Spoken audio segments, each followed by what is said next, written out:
Anine, hello, my name is Gabrielle Fontaine and I am a PhD student here at the University of Manitoba in the Department of Physics and Astronomy. For my research, I am designing and testing a portable microwave system for breast cancer detection in remote and low-income areas. Now, typically breast cancer screening is limited here in Canada in First Nation and Northern communities. And in the broader international community, it's limited in low and middle income countries, which often results in late-stage diagnoses and therefore disproportionately high mortality rates. And so for my system, I am minimizing the size, weight, and cost of a portable microwave system, and I'm able to achieve this through 3D printing in the makerspace. The design was just in my mind, but through the makerspace, I was able to take it and bring it to life to what we have here now. And for my system, it is so crucial that the size, weight, and cost of this is minimized. And I was able to achieve this through designing and 3D printing with the makerspace. Through the makerspace, I was able to design equipment and perform experiments that I wouldn't have been able to do otherwise.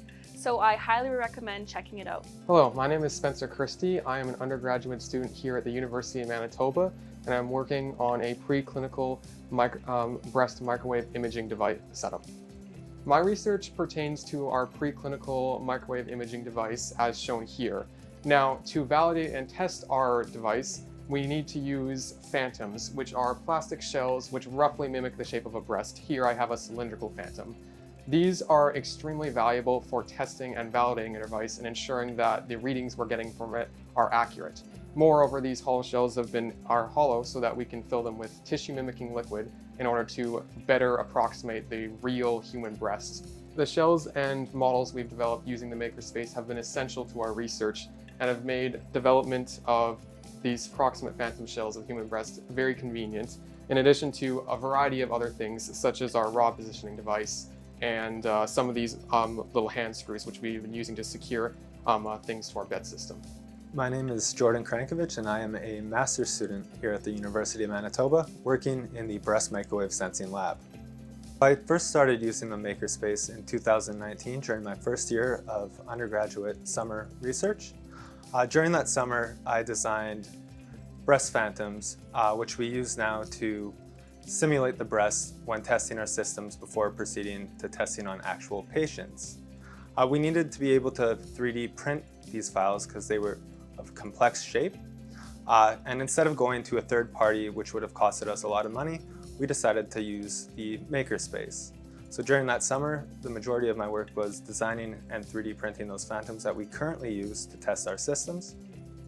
And since then, I've went on to create devices to test different materials, to position targets accurately and precisely, and also devices for controlled experimentation so we can make sure the systems that we are testing are working the way we expect them to.